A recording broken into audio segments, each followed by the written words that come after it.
सबसे ऊंची, सबसे खतरनाक और दुर्गम रणभूमि है सियाचिन ग्लेशियर। वहां पे 30 साल से हमारे जवान सरहद की हिफाजत के लिए तैनात हैं, लेकिन पहली बार ऐसा हुआ कि किसी प्रधानमंत्री ने दिवाली के दिन उनको याद किया। प्रधानमंत्री नरेंद्र मोदी सीधे सियाचिन पहुंचे, देश को अपने खून से सींचने वालों के लिए जय जवान का नारा देने।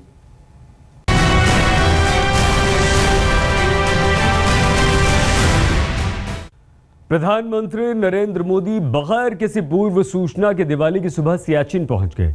जिस दुर्गम युद्ध स्थल पर -30 डिग्री तक पारे का पहुंचना मामूली बात है, वहां ठंड शुरू होते ही नरेंद्र मोदी ने जवानों में जोश की गर्मी पैदा कर दी।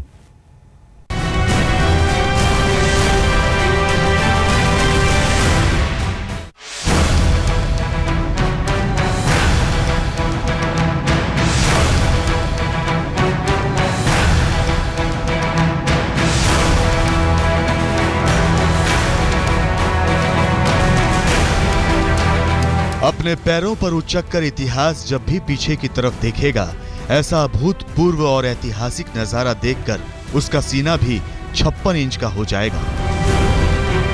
देखा है कभी किसी प्रधानमंत्री को दुनिया के सबसे दुर्गम, सबसे ऊंचे और सबसे खतरनाक ग्लेशियर पर?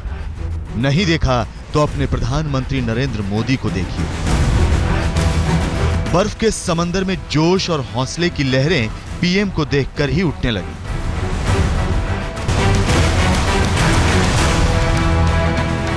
जिस ग्लेशियर पर बर्फ पर मौत फिसलती है, जिसकी ऊंचाइयों पर जिंदगी दम तोड़ देती है, जिसकी खाइयों में बर्बादियां भरी हुई हैं, जहां डर को भी डर लगता है, वहां पर हिंदुस्तान के जवान दिन रात डटे रहते हैं।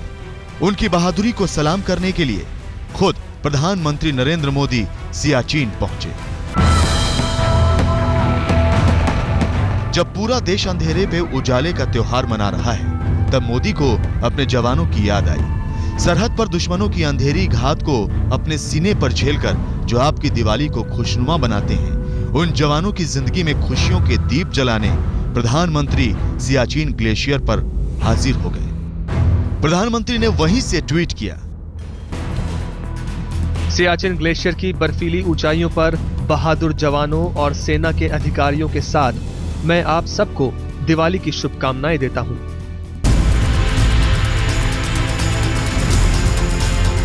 जहां पारा अक्सर शून्य से काफी नीचे तक लुढ़क जाता है, जहां हड्डियां ठिठुर जाती हैं, खून जम जाता है, सांसों में बर्फीली हवाएं भर जाती हैं, सियाचिन के जिस साल्टोरो रिज क्षेत्र में आने के नाम भर से लोगों की रूह कांप जाती है, रोंगटे खड़े हो जाते हैं, वहां कोई रहता है तो वतन के रखवाले जवान।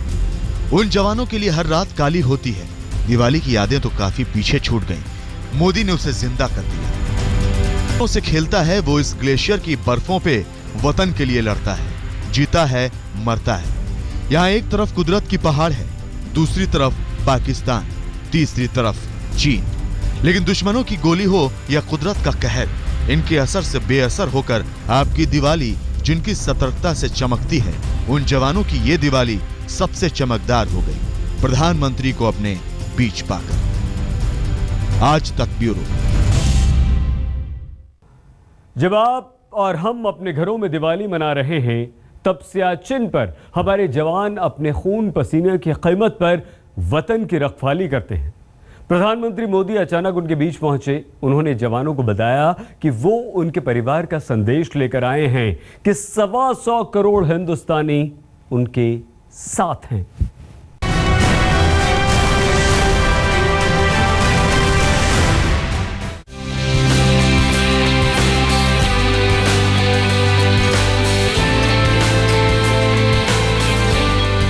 अपनी किस्मत में शुभ लाभ की लकीर खींचने के लिए सारा हिंदुस्तान जिस वक्त दिवाली की रोशनी में नहा उठता है, तब कुछ लोग होते हैं जो आपकी हिफाजत के लिए अपनी जान की बाजी लगा देते हैं।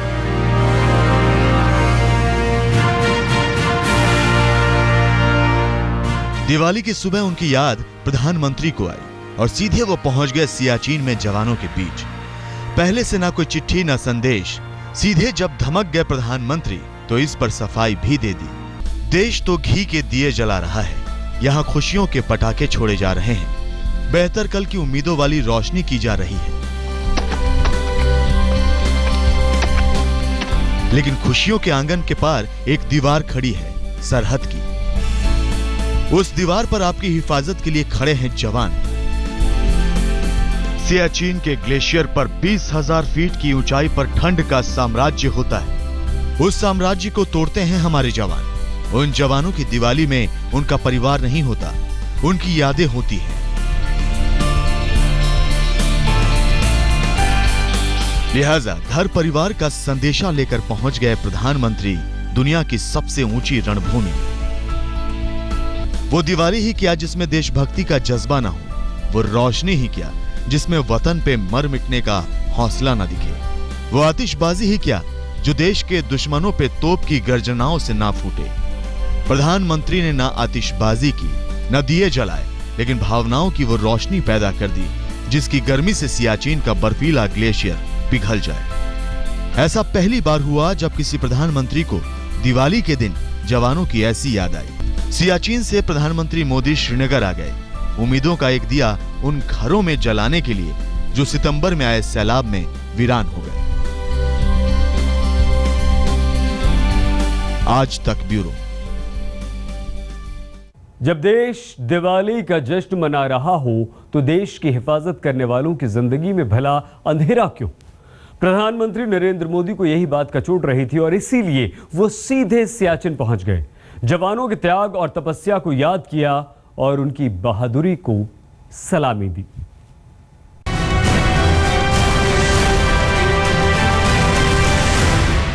सबसे दुर्गम, सबसे ऊंची और सबसे खतरनाक रणभूमि पर हमारे जवानों ने ऐसी दिवाली पहले कभी नहीं देखी थी। हौसला तो वतन की रखवाली भर से मिल जाता है, लेकिन इस बार हौसले में भरोसे की रोशनी भरने खुद प्रधानमंत्री नरेंद्र मोदी पहुंच गए। मोदी ने दिवाली को देशभक्ति का त्योहार बना दिया। अपनी जवानी, भारत की जवानी गर्व कर सके, इसलिए आप हर पल एक ही मंत्र को लेकर के, एक ही सपना लेकर के, एक ही संकल्प लेकर के, और वो भारत माता की जय। सियाचिन का ग्लेशियर तो झक सफेद दिखता है। दिवाली की रोशनी सतरंगी होती है, लेकिन जवानों के लहू में वो सुर्खी होती है जिससे सरहद की हिफाजत का रंग तैयार होता है। वो लहू जवानों की जवानी में उबाल लाती है और देश पे कुर्बान होती है। मोदी ने कड़कड़ाती ठंड में जोश की अद्भुत गर्मी पैदा कर दी। ऐसी दुर्गम परिस्थिति में अपने आप को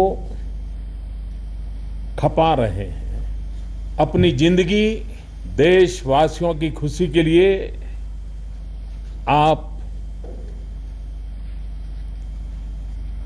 न्योछावर कर रहे हैं। कहते हैं कि दिवाली पहली बार तब मनी थी जब भगवान राम रावण का वध करके और लंका जीतकर अयोध्या लौटे थे। तब अयोध्या के लोगों ने घी के दिए जलाए थे। तब एक हनुमान राम का रक्षक बना। आज हजारों हनुमान देश की चौहद्दी की हिफाजत में जुटे हैं।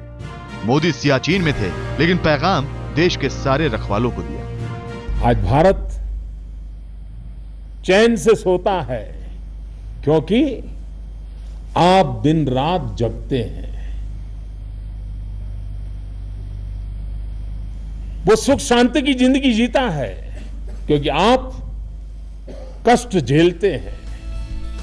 जवानों के बीच 64 साल के प्रधानमंत्री मानो अपनी 1/4 वाली उम्र में आ गए। 16 साल का जोश और जज्बा। बर्फीली हवाओं के बीच खुले मैदान में यूं चलते गए मानो बरसों से यही आशियाना हो। इससे जवानों के हौसले क्यों नहीं 7वें आसमान पर पहुंचेंगे। मोदी ने उनकी बहादुरी को सलाम किया।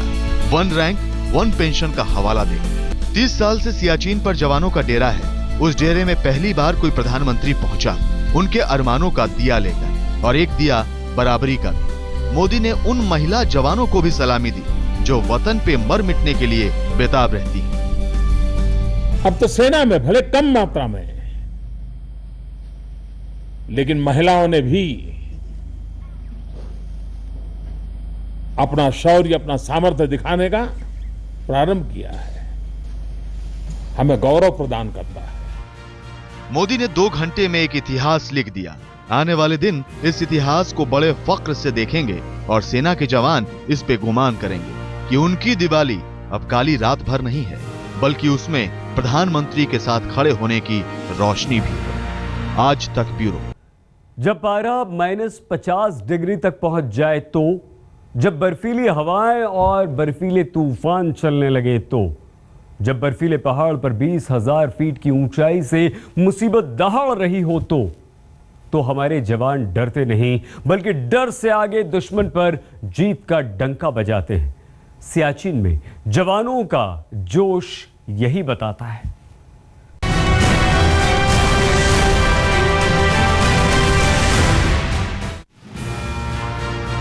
देशभक्ति में वो तपिश होती है कि रगों में बहने वाला लहू आंखों में उतर आता है। इसे ही जवानी कहते हैं। यही देशभक्ति है। प्रधानमंत्री ने अपनी पीड़ा से जवानों के दर्द को समझा। जब श्रीनगर से चलकर प्रधानमंत्री सियाचिन की ऊंचाइयों पर पहुंचे, तब डॉक्टर कभी उनका ब्लड प्रेशर नाप रहे थे तो कभी ऑक्सीजन का हिसाब किताब देख रहे थे। इससे मोदी ने अनुमान लगाया कि सियाचिन की बर्फीली हवाओं के बीच जवानों की रात कैसे गुजरती होगी। 1984 में पहली बार सियाचिन ग्लेशियर पर जवानों की तैनाती हुई। तब से अब तक बर्फीली हवाओं और एवलांच के चलते अब तक करीब 900 जवान अपनी कुर्बानी दे चुके हैं। प्रधानमंत्री ने दिवाली मनाकर जवानों की दिवाली तो रोशन कर दी। अब जरूरत उन्हें बुनियादी सुविधाओं की है, जिससे कुदरत की मार उनकी जिंदगी पर भारी न पड़े। आज तक ब्यूरो। सियाचिन दुनिया का सबसे दुर्गम और ऊंचा युद्ध क्षेत्र है, जहां जेठ की दोपहरिया में भी तापमान 0 से नीचे लुढ़का रहता है, जहां कदम बढ़ाने के लिए सांसों को थामना पड़ता है। वहां कैसे हमारे जवान वतन की रखवाली करते हैं, यह जायजा कुछ ही समय पहले लिया हमारे संवाददाता अशरफ वानी ने।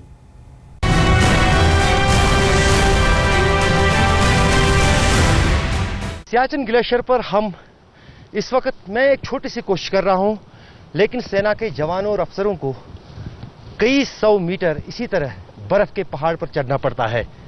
इस बर्फ के पहाड़ पर जितने खतरे हैं उतने मुश्किलें भी।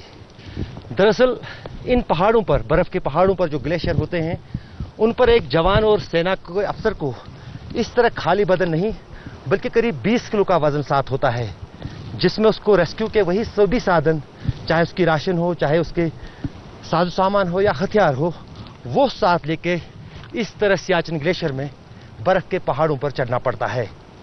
चढ़ना ही नहीं, बल्कि इस पहाड़ को चढ़ने के बाद ऊपर इस पे जो चोटी है, वहां पर उसको देश की हिफाजत के लिए तैनात भी रहना है। वो भी एक दिन के लिए नहीं, बल्कि इसी तरह की जुस्तजू उसको 3 महीने तक सीमा पर पूरी तरह से मुस्तैदी से निभानी है। कैमरामैन रूफ अहमद के साथ अशरफ वानी, सियाचिन ग्लेशियर, आज तक। विशेष में फिलहाल इतना ही। देश और दुनिया की हर अहम खबर के लिए आप बने रहिए हमारे साथ और देखते रहिए आज तक।